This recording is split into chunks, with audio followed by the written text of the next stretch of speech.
might be curious about, you know? Favorite bands growing up as teenagers?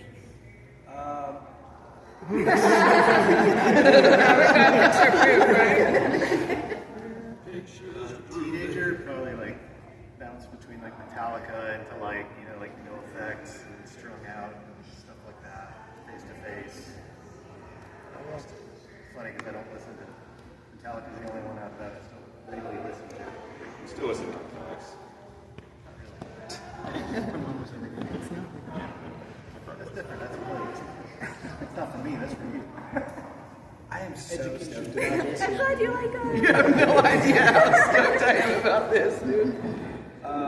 Yeah, I mean, early on, I was like super into MXPX growing up. I actually just bought an MXPX shirt.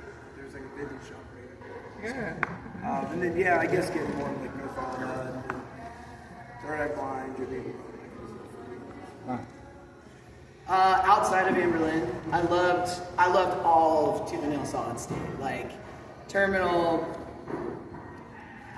like Dead Poetic, Beloved, and then I associate bands like Blindside and Acceptance with Tooth and Nail, even though you guys never really were, right?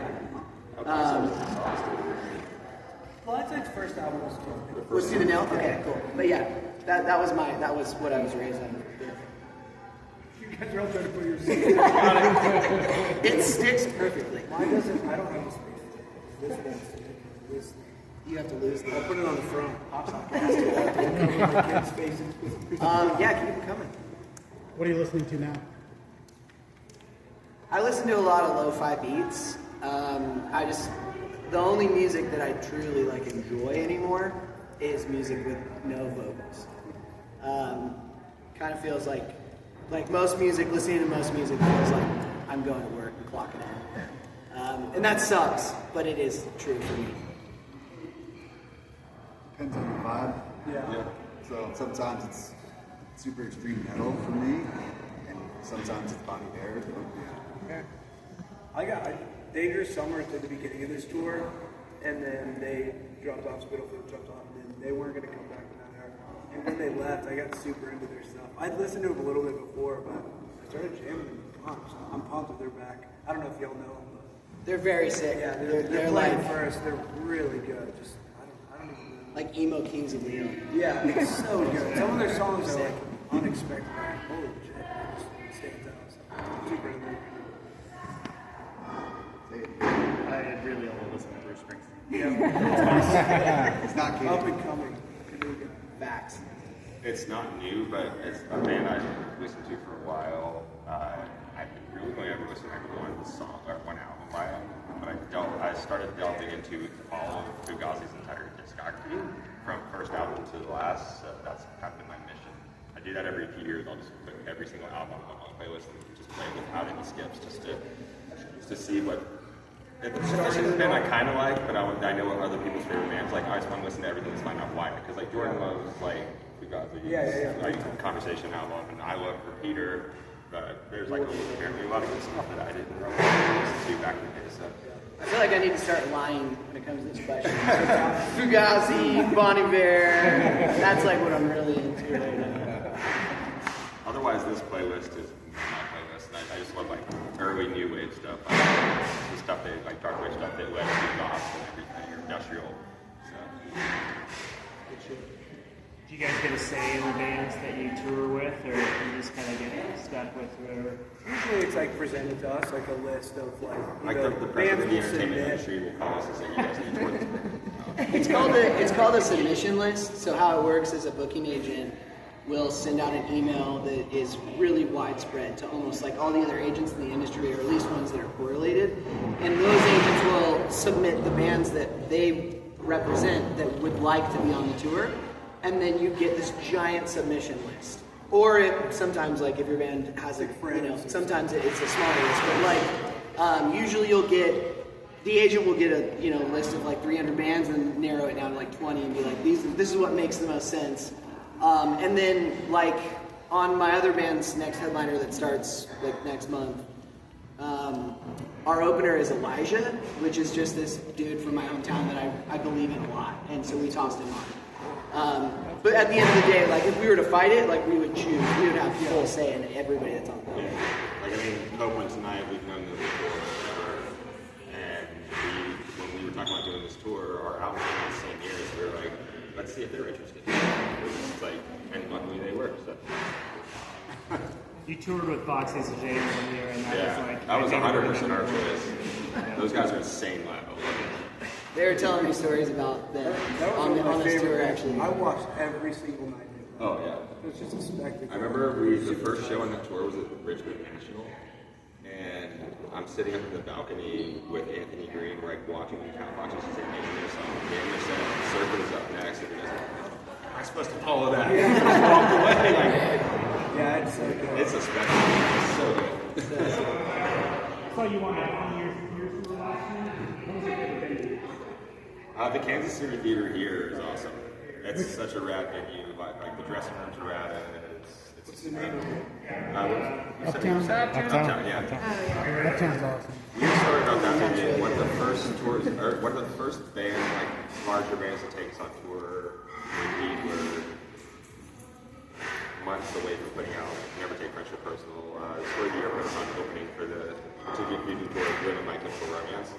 And the first show we played was at that venue, so it's also kind of like it was a really good moment for us as a band to play a venue at that big, because at that point we were playing like what, 200, 300 cap rooms, and all of a sudden we were playing for like 3,000 people, so it was insane. But Between Uptown and this room, I feel like KC has the monopoly on cool looking venues for sure. Like it's usually maybe one per city and usually not.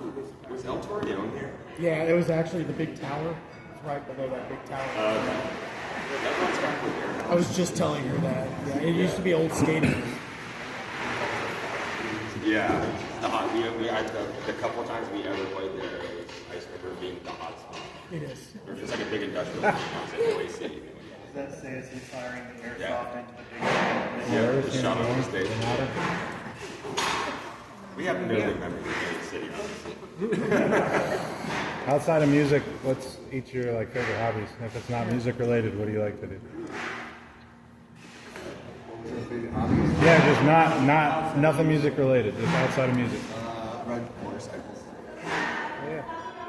I cook a lot of things. Just really good food. Dogs. Dogs are my life.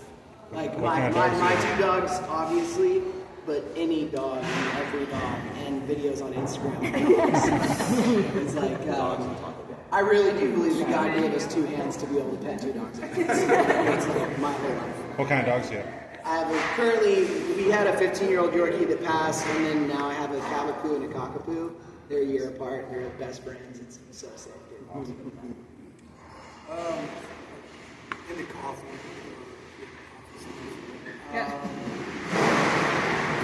House stuff, like I don't know, design stuff. Things like movies, like horror movies specifically. Also just got a new rescue dog. Yeah. That's taking lots of time. And I actually also like cooking a lot too. Do you remember what horror movie you guys were in? The Silent Part? Yes. Was it the House on the Left or something like that? No. It was just House. House on the left. House on the Left. We got the screener of it before it came out, and it was missing a bunch of effects. Okay. And it was already a really bad movie. Dude, have you heard that story? No. Is this the one where we went to Nashville, right? No, that was the Reaping. Well, why did we do that? It was just a cross promotion. They wanted us to like hang up. It was this horror movie, and they were like, "We want y'all to like promote this on tour." And they're like, "We'll give you." It was like a decent amount of money. We're like, "Sure." And they're like, "We'll do a show in Nashville." It was like a private screening of us and a bunch of fans. But we were like, "No one's gonna show up to this," and we walked into the theater and it was slammed. And then they gave us some seats, and we're watching this movie. And dude, it was so bad. not good. People were like laughing. Where something happened, one of us laughed, and then the whole theater And started they're laughing. like, directors, dude, And people were like, not not open for business at that. Everybody just started laughing. Everyone laughed, and I was like, oh no. We were so It turned into a Mystery Science Theater 3000 episode. It's not. It was like clearly. Yeah. Anyway, It was Hillary Swank. we got there like not late, but we got there and we No one's gonna be here. I think I should apologize. What was the inspiration for Stranger Ways? The song? Yeah. You wrote that song, right? Not we wrote Stranger Ways. Stranger Ways. Yeah, I think You wrote the song. Steven wrote all the lyrics and stuff.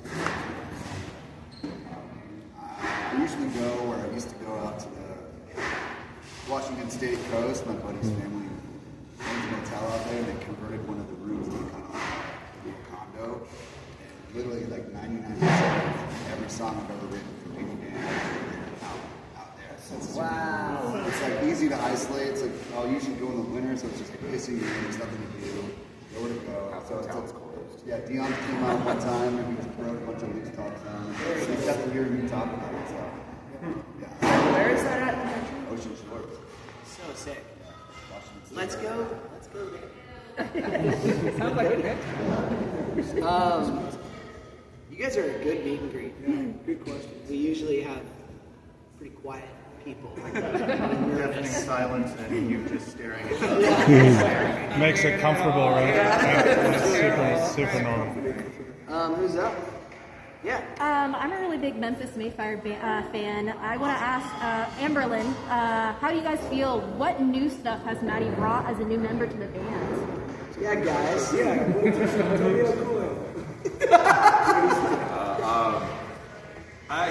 His vocals just have a different energy than Steven, so it's interesting to hear the way that he hears a song and reacts to it with how he sings it in Steven. So I would say that's kind of the main thing that I noticed. Like where Steven, I know Steven since we were in high school, so I kind of like know how he does things vocally, and so hearing Maddie go to a completely different place than where Steven would go on a song is really rad. Yeah.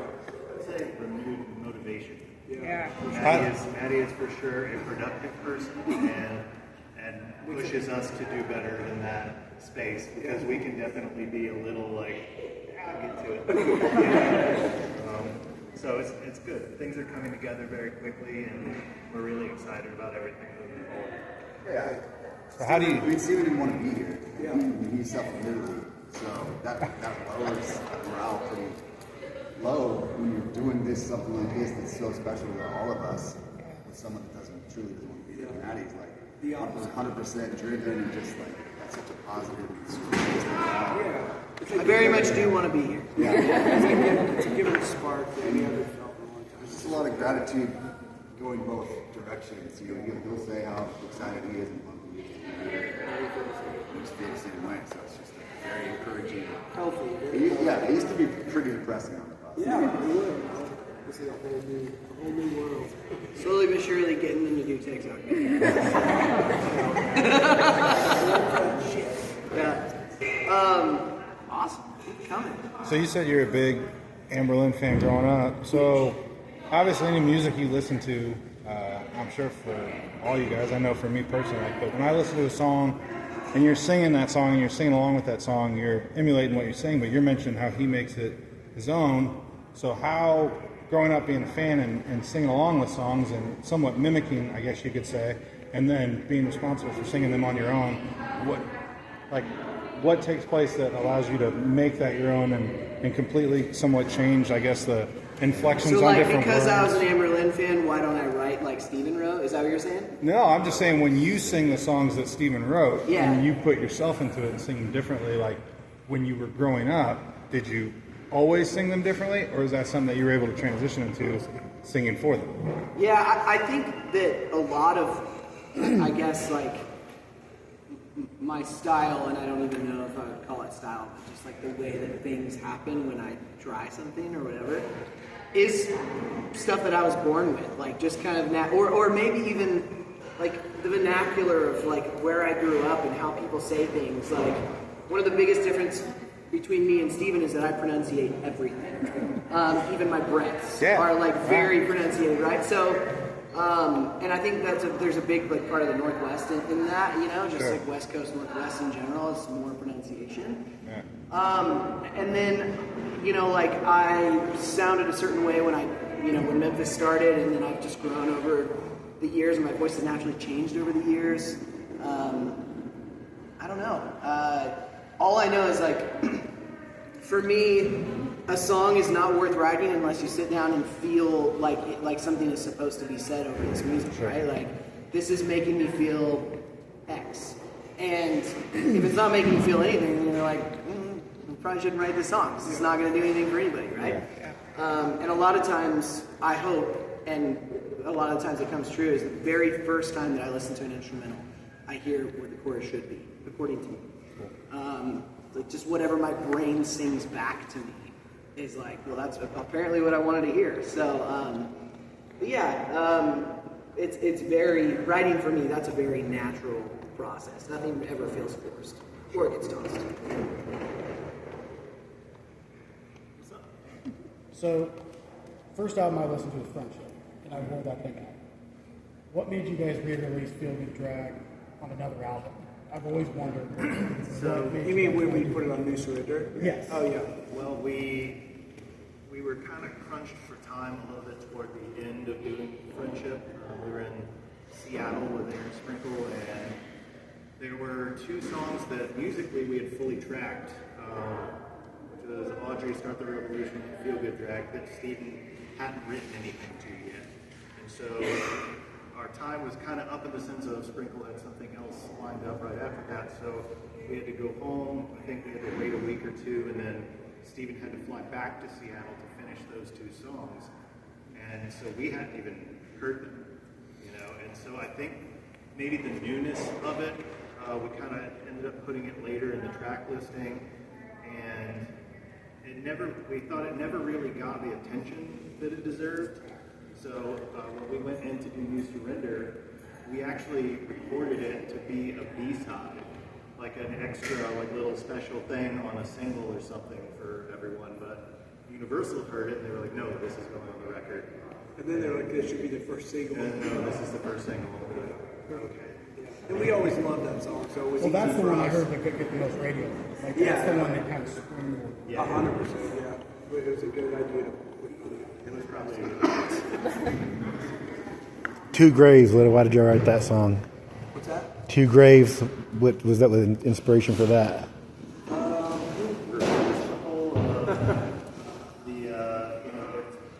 the lines in the song, like, what is it, if you plan revenge, you should prepare two graves, because it's going to, Backfire. basically hurt both parties no matter what happens. And I'm pretty sure that's kind of what the whole thing was broken out. Is there any song you don't like to play anymore?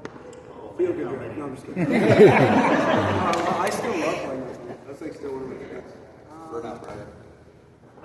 We never really played that. I mean, except for We played it on the residency. played it and I was enough. playing it. That was awesome. Out of songs that we normally play, I don't think there's really songs that we get sick of necessarily, because we're playing them because fans are stoked and want to hear them.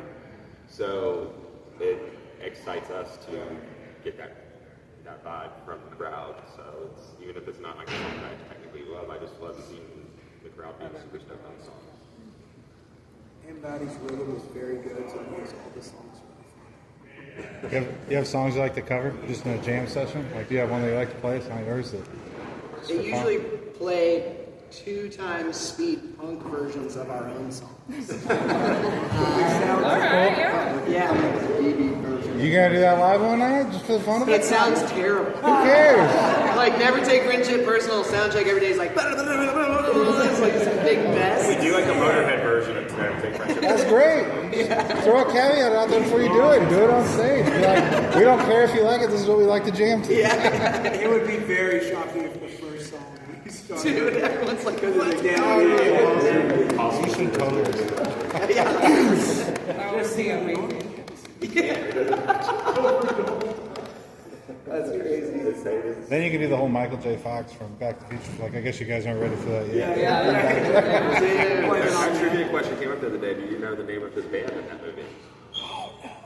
What is it? The Pinheads. Yep. We are the Bennetts.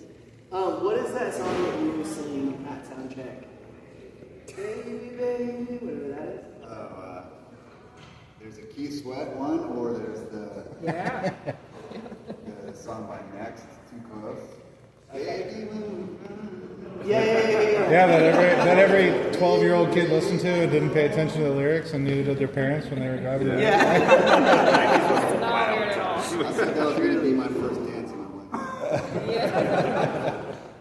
But I got married in Vegas. So it was true. How are we doing on time, Rob? Okay. You can come. On the song 7, you clear your throat on the track. Why'd you guys keep that in? Yeah, I mean, like that's. Yeah, I think it just signifies like something's coming. You know, like I have to get my throat ready for this long ass scream that's coming up. And so that's basically like the whole thing. And I'm not the first to do that. There's a lot of, especially like in the world that I come from, metalcore and everything. There's a lot of that. Just signifies like pay attention. You know what I mean? But yeah, that was actually one of the only things that was recorded. The throat clear was one of the only things that was recorded in Tampa. I did everything in my studio, but then when we were down there, I was like, what if we did this right here? And then it felt cool.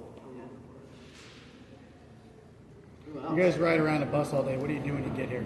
Sit in the bus. Play PlayStation all day. Went to the vintage I did. Movies? I like going off. We usually walk around. Netflix has probably made touring a lot easier, hasn't it? We poop. That's like the first thing on a bus. Yeah. That's number two. I'll usually like my like routine every morning is I'll wake up in my bunk, see how far out we are from the venue, go to Master Tour, which is the app that we use that shows us like where we're going to be that day, and I'll touch the address, which will pull me to the pinpoint on the map of where it's at, and then I will put that as the first thing in the map, and then second thing I'll put restaurants and open now, and then it'll just pull up like everything around the venue that there is to eat. Because even though I'm in the same city a lot, there's always like new places opening and stuff like that. And then I'll find like where the closest like shopping is and kind of just like go out and do that. But today we got an Airbnb just right up the road, and I'm gonna film some stuff for socials, and it's a little different every day, but food and poop happens every day. Hey, me too. We're all the same. Every 6 days. Gotta lay off the cheese. I visited the local Shell station. Nice. Yeah, it's nice. Nice one here. Well, I think I saw him walking back, and I was like, why did I need to meet with you? I just saw him Grill me on a... I got Takis. They're in the freezer. Of course, that's Joey's thing. We love Takis in the freezer. Yes. frozen. I still won't eat one. Juxtaposition of some like tang and heat with cold is So fire. Truly. I've never had a Taki in my life. Last night our merch guy, I have super bad ADD and I get really overwhelmed by emails and texts like stacking up, which for me happens like all day long, right?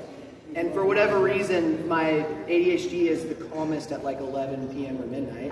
And so that's usually when I'll like get back to people. And I was getting in the zone last night and I was like, all right, it's time to do this. I walk out to the front lounge to grab something to drink, and our merch guy was like, I got some dark chocolate Reese's. Do you want one or whatever? And that became the next like 30 minutes of me just like unwrapping one at a time and eating it. And I probably had like 20 of them before I went back and started responding to emails. But I want some inspiration here. Favorite gas station snack or truck stop snack? Starting here, go. Egg rolls? From where? From Come and Go, really?